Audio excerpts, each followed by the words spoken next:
Assalamualaikum warahmatullahi wabarakatuh. Yang terhormat Bapak dan Ibu dosen penguji uji kinerja PPG dalam jabatan kategori 2 tahun 2022. Perkenalkan, nama saya Yuli Rohmawati SPD, asal LPTK Universitas Negeri Surabaya, jurusan Pendidikan Sejarah. Saat ini saya mengajar di SMK Negeri Tambakboyo, Kecamatan Tambakboyo, Kabupaten Tuban, Provinsi Jawa Timur. Pada kesempatan hari ini, tanggal 13 Desember tahun 2022, saya akan melaksanakan praktik pembelajaran untuk memenuhi uji kinerja dengan mengambil materi kelas 11 tentang penjajahan Jepang di Indonesia. Berikut adalah video yang telah saya laksanakan. Mohon saran dan masukannya agar kegiatan pembelajaran yang telah saya laksanakan dapat berjalan dengan lebih baik lagi. Terima kasih atas perhatiannya. Wassalamualaikum warahmatullahi wabarakatuh.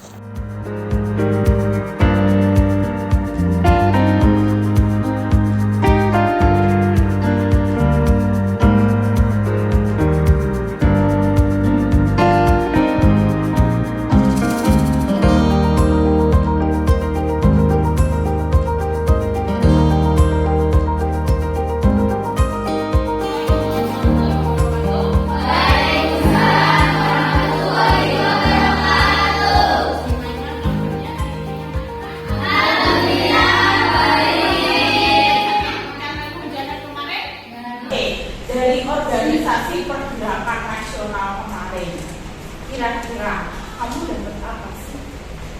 Organisasi pergerakan nasional, apa yang kamu tahu tentang bagaimana organisasi pergerakan nasional di Indonesia? Ada yang tahu? Budi Utomo, terus tokohnya Indi Supama, organisasinya ada Budi Utomo, ada Indi Supamti, terus Sarekat Islam. Tokohnya yang kamu ingat dalam organisasi pergerakan nasional? Terus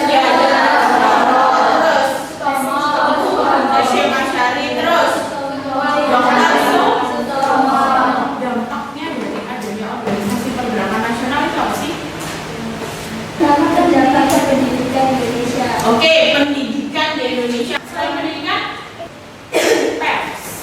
Jadi adanya pendidikan, adanya pers itu lebih ke yang mempelopori adanya organisasi pergerakan nasional di Indonesia. Kenapa muncul? Karena memang adanya pers, adanya politik etis, adanya politik pintu terbuka yang dipelopori oleh Van de Venter dan juga tulisan dari Dawes. Itu dari materi kemarin ada yang ditanyakan? Ada yang ditanyakan? Organisasi pergerakan nasional? Oke. Siapa organisasi pertama yang dibentuk itu organisasi apa? Oke, dari sekian banyak organisasi pertama yang dibentuk adalah organisasi Budi Utomo. Dia yang mempelopori adanya atau munculnya organisasi pergerakan nasional di Indonesia, dan dia lahir dari kalangan pendidikan. Itu ya. Untuk materi kita hari ini kita akan membahas tentang masuknya Jepang ke Indonesia. Oke, kita lihat gambar ini. Kalau kalian lihat gambar ini, yang pertama kali terlintas gotong royong. Kemudian ada lagi Kerjasama. sama, terus Bersamaan. Kalau ini kita biasa olahraga. Karena olahraga paling hanya di SD saja ya. SMP, SMK nggak ada, paling kita hanya upacara bendera saja. Oke, kira-kira apa sih hubungannya gambar yang ada di sini dengan materi kita hari ini? Apa sih? Pengaruh budayanya Jepang yang dibawa ke Indonesia. Jadi kalau kamu lihat olahraga pagi, kalau kamu lihat orang kerja bakti, apakah itu adalah dampak dari penjajahan Jepang? Ya. Itu adalah dampak dari adanya penjajahan Jepang di Indonesia. Jadi mereka tidak hanya membawa dampak negatif saja, tapi juga membawa dampak positif. Gitu ya. Capek?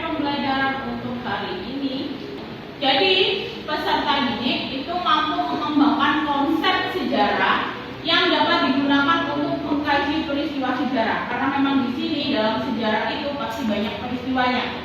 Kemudian kita bisa mengidentifikasi kiprah orang-orang atau kelompok, dalam artian di sini adalah sebuah organisasi masyarakat dalam menciptakan dan menggerakkan sejarah. Kemudian bisa mengidentifikasi peristiwa sejarah di Indonesia serta mengkaitkan atau menghubungkan dengan peristiwa sejarah di dunia pada periode yang sama.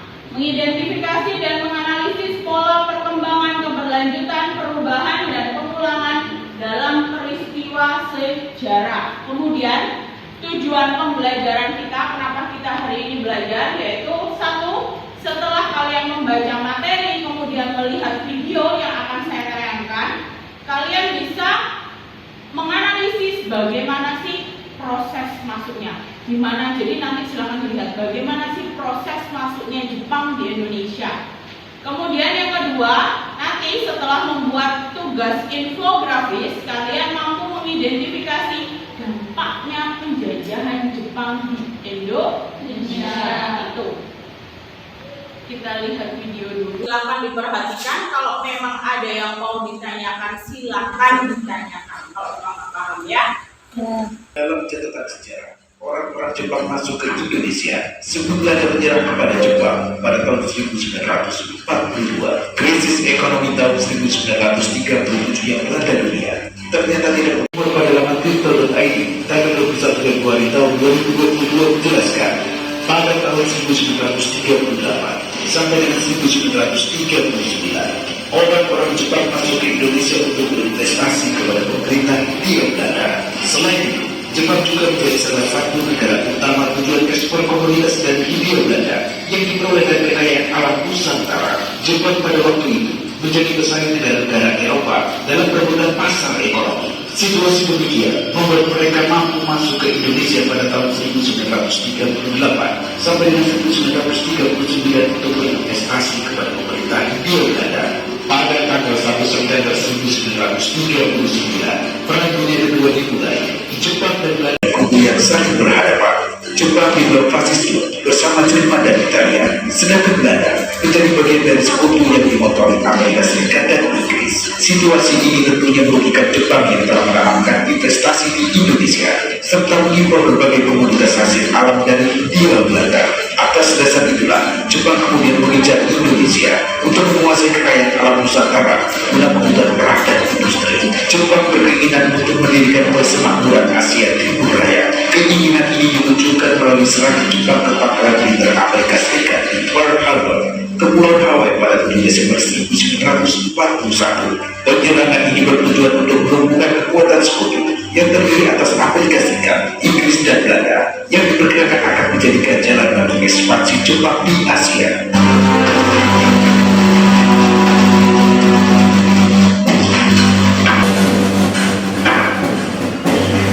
Dikutip dari Sejarah Nasional Indonesia tahun 1984, karya Marwati Johannes Ponorogo dan Nugroho Harto Susarto, pemerintah kolonial Hindia Belanda melalui Gubernur Jenderal Saka Max Parkenberg Steinhauer menyatakan perang terhadap Jepang.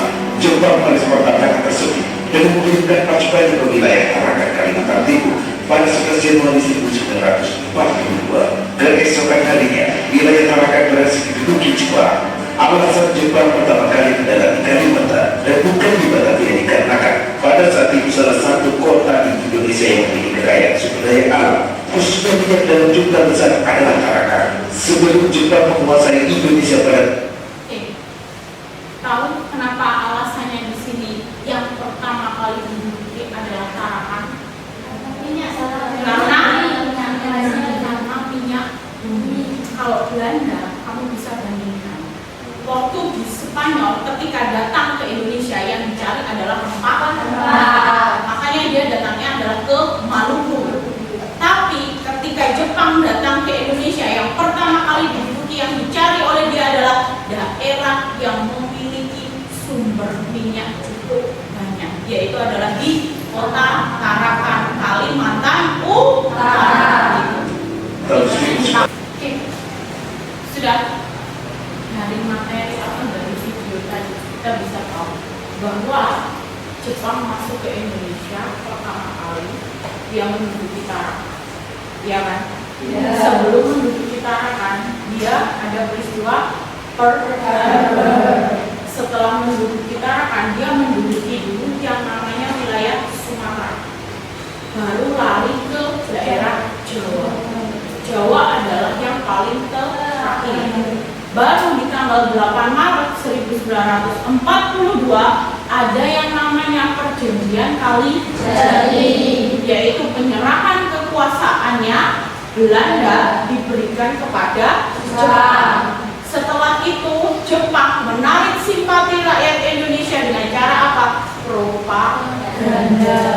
Selain propaganda, dia juga menerapkan yang namanya pendidikan gaya Jepang. Pendidikan gaya Jepang itu seperti apa? Ya bendera Indonesia sama bendera Hinomaru bisa berdampingan. Kemudian menerapkan yang namanya sistem militer. Kemudian dia juga menerapkan yang namanya adanya kerja bakti, gotong royong yang saya tampilkan tadi di awal. Itu adalah apa yang sudah diterapkan Jepang ketika datang ke Indonesia. Tapi tujuan dia adalah Hakoichi. Itu adalah keinginannya Jepang, kepercayaannya orang Jepang bahwa seluruh wilayah di dunia itu harus berada di bawah kekuasaannya Jepang. Itu adalah sebuah kepercayaan. Ada yang ditanyakan dari situ? Atau dari video tadi? Ada yang ditanyakan? Oke, Mbak, apa? Jadi kan itu Bu ya, pertama kali kan menduduki Tarakan, masalah minyak bumi tadi. Nah, Jepang itu tahu dari mana kalau di Indonesia itu ada minyak bumi? Oke, ini. Ketika datang atau ketika sebelum datang ke Indonesia, Jepang itu sudah menempatkan mata-mata. Dia menempatkan mata-mata terlebih dahulu. Gimana sih wilayah Indonesia? Apa yang dimiliki oleh sumber daya? Apa yang dimiliki oleh wilayah yang paling dekat dengan dia? Itu. Setelah dia tahu, barulah dia menerjunkan pasukan. Jadi ada mata-matanya. Gimana? Hanya ada di Indonesia saja mata-mata itu? Enggak cuma di Indonesia. Ketika dia mau menginvasi Soviet di Perang Dunia Kedua, Iya. dia juga menerjunkan mata-mata. Itu bintangnya Jepang, taktik militernya yang keren dia. Itu. Cina pun ketika dia ingin mengekspansi Cina, dia juga seperti itu. Dia menaruh dulu mata-mata. Apakah mata-matanya dari orang-orang Jepang? No, bukan. Dari itu. Saya lagi. Oke. Tadi tujuannya Jepang ke Indonesia kan mengambil itu ya sumber untuk melawan Amerika. Jadi dari dulu itu bermusuhan sama Amerika. Bukan. Itu adalah efek dari Perang Dunia Kedua. Kamu tahu Perang Dunia Kedua kan? Belum tahu jelas. Karena kita tahu sejarah dunia, ya kan? Di Perang Dunia itu ada yang namanya adalah konfliknya antara Jerman. Nanti Jerman itu sebetulnya sama. Bukan. Uni Soviet sama Jerman itu musuh. Jerman itu sebetulnya ke Jepang. Sama satu lagi yaitu Italia. Udah. Sisanya ada Amerika, ada Uni Soviet. Amerika sama Uni Soviet Jadi satu dulu di PD2 kalau perang dingin dia bertengkar. Itu. Jadi dua negara digaya itu bergabung jadi satu. Dan di sini lawannya yang dilawan salahnya Jepang adalah melawan Amerika. Karena apa? Karena Amerika sudah punya senjata pemusnah massal. Ada yang ditanyakan lagi? Sudah ada?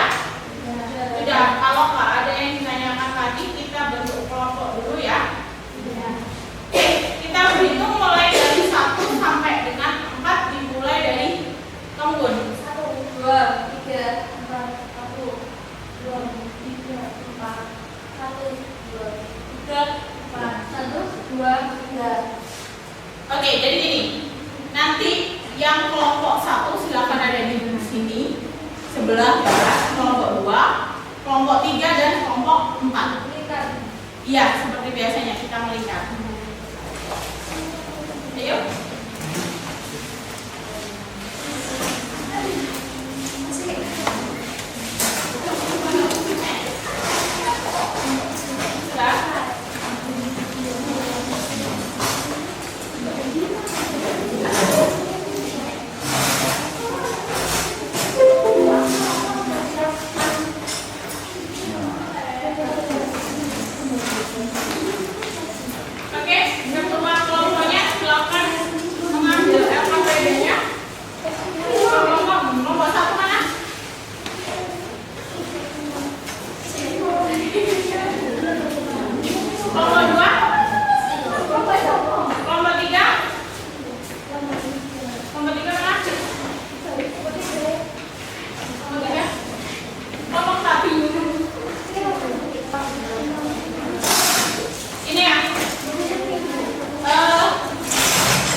pembagiannya kan ada yang 3, ada yang 4, ya kan?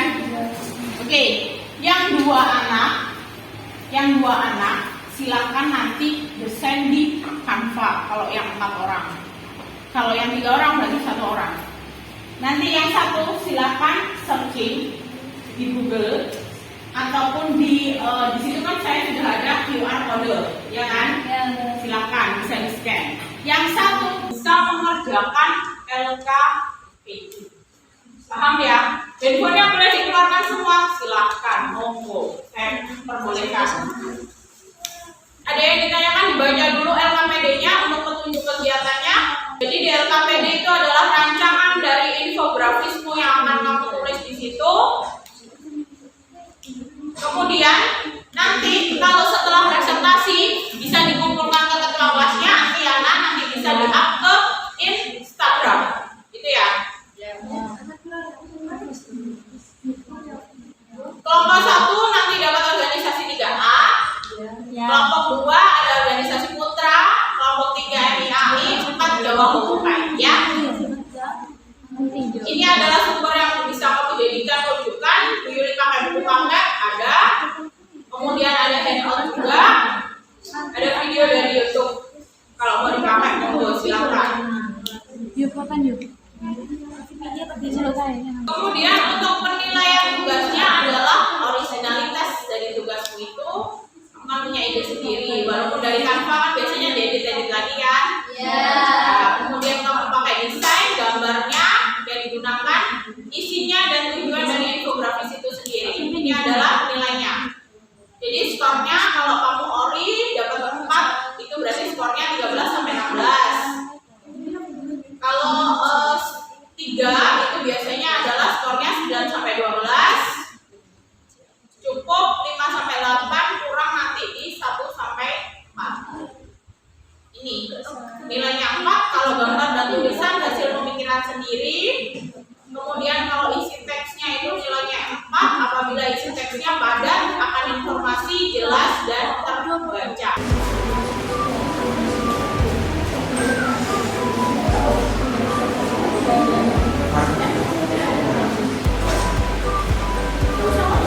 Ada yang kesulitan?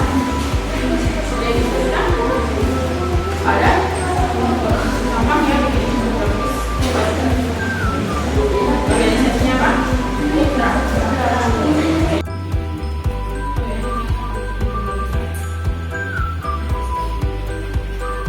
Tulisannya? Oke, itu ya.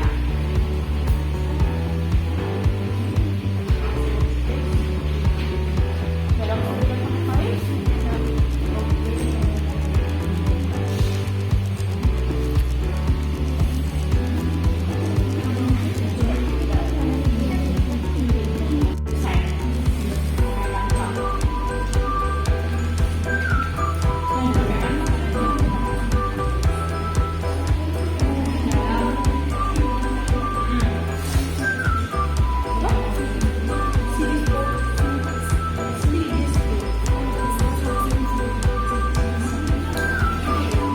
Tapi itu tidak bisa ya, bukan online.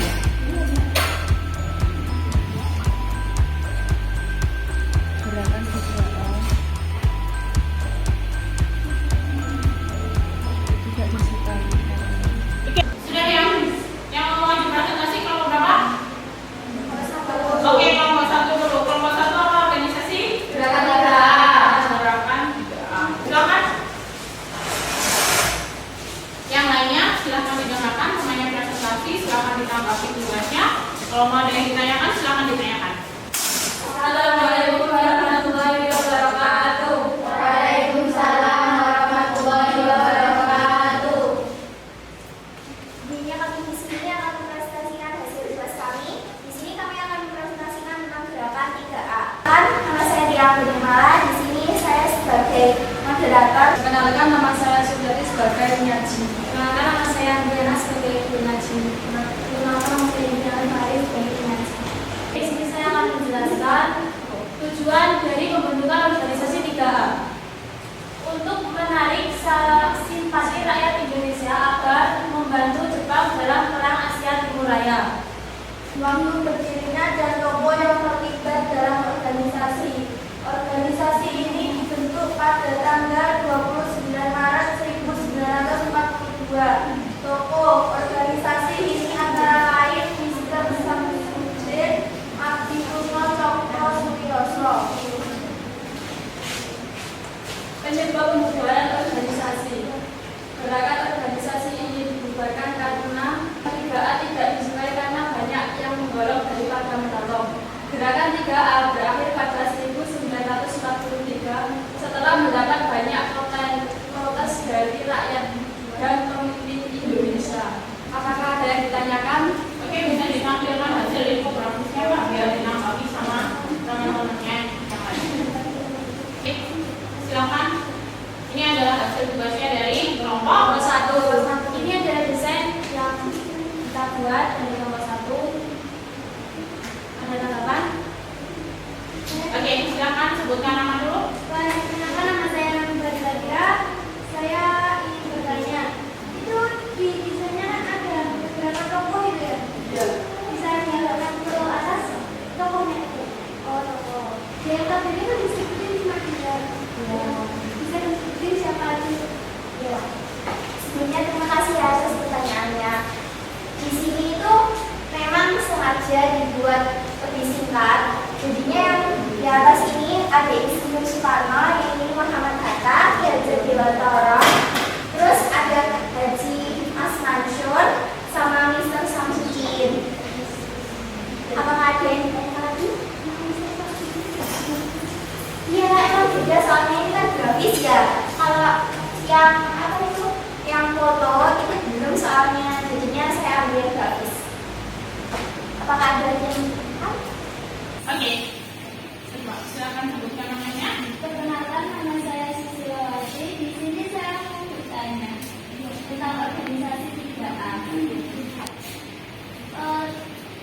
Tujuan dari organisasi 3A dan siapa?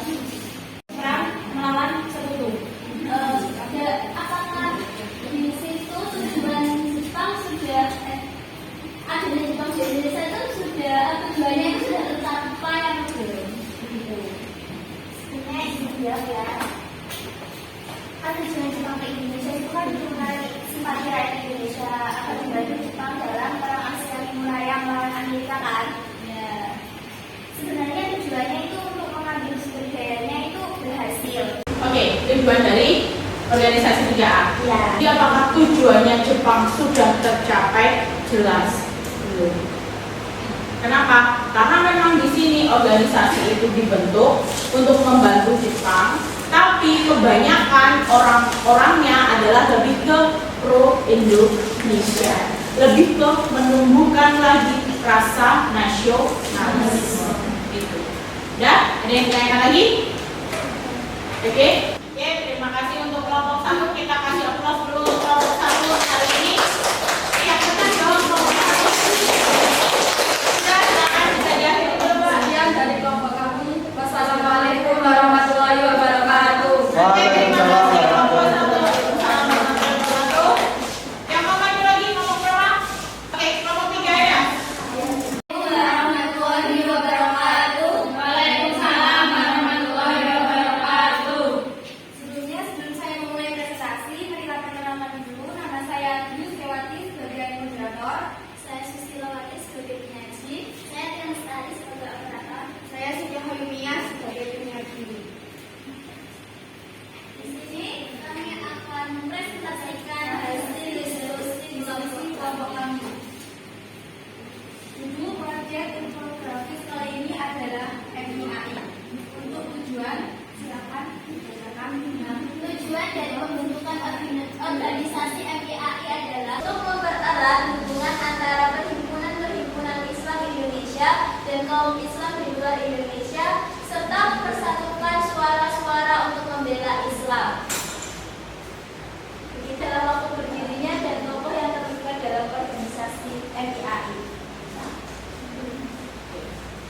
Tanggal didirikannya MIAI yaitu 21 September 1937. Tokoh yang terlibat yaitu Kiai Haji Wahab Hasbuwo dan Wondo Amiseno, Kiai Haji Mas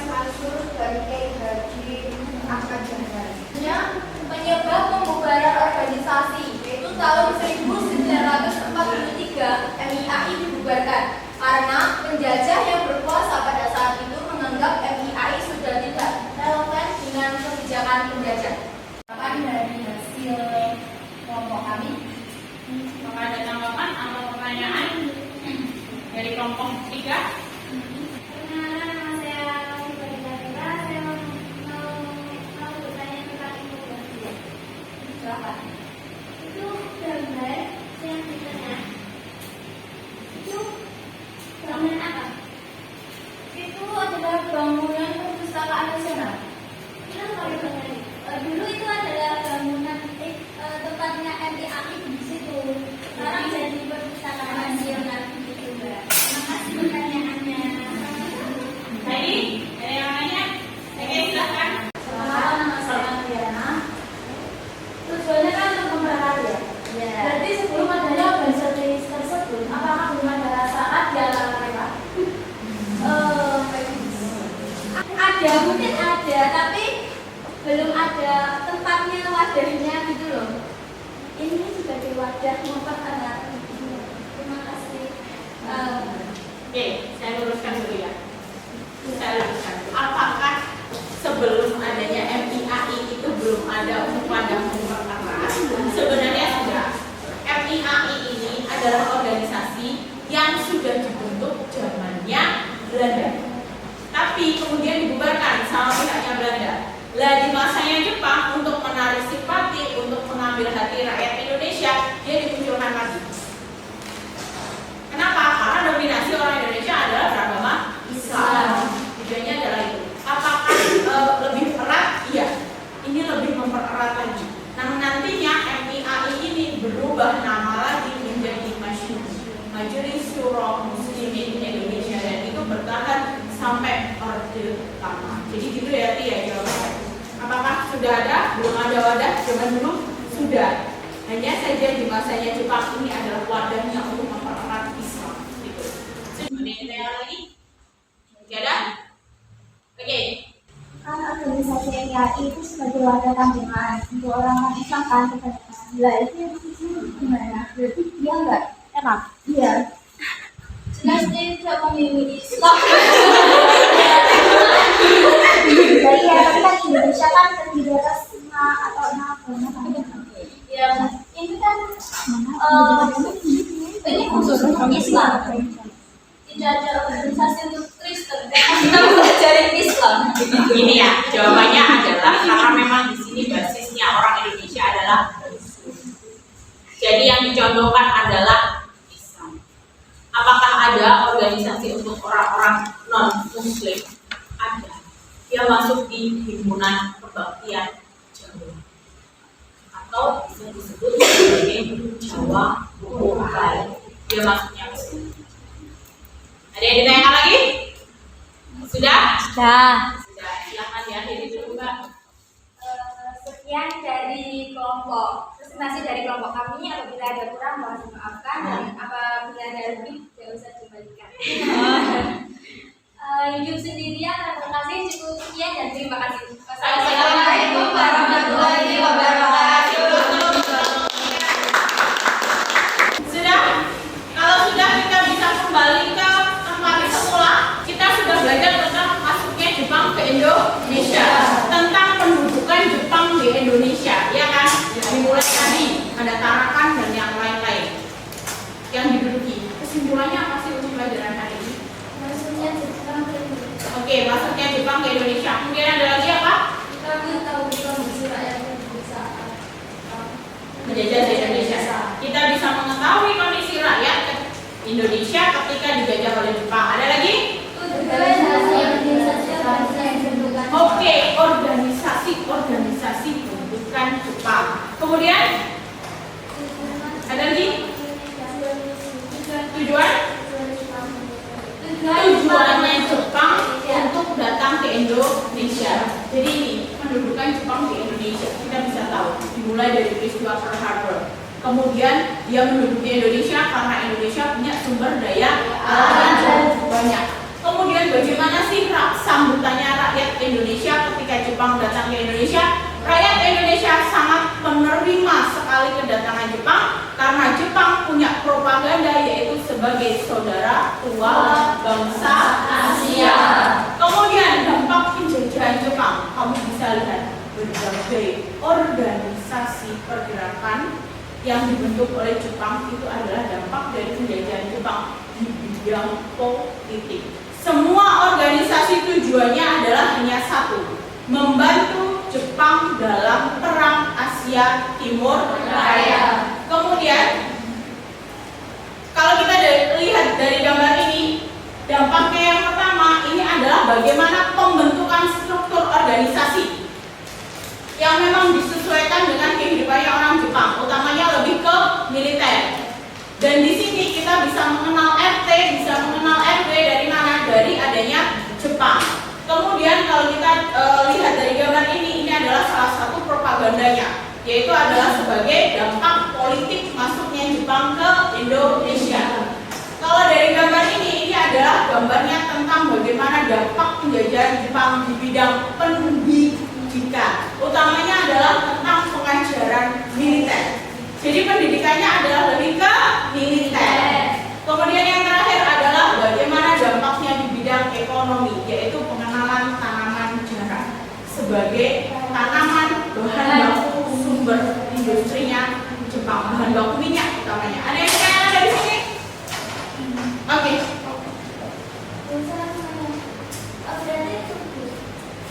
Pak Soekarno, Pak Harto, itu secara dalam banyak Jepang Indonesia dulu Pak. Gini, kalau kita bilang apakah Soekarno sama Hatta membantu Jepang dalam penjajahannya di Indonesia? Tidak. Mereka hanya mau bekerja sama dalam artian di sini untuk mengurangi konflik fisik, untuk mengurangi adanya pertumpahan darah. Jadi dia lebih memilih untuk ke kooperatif seperti itu, kerjasama.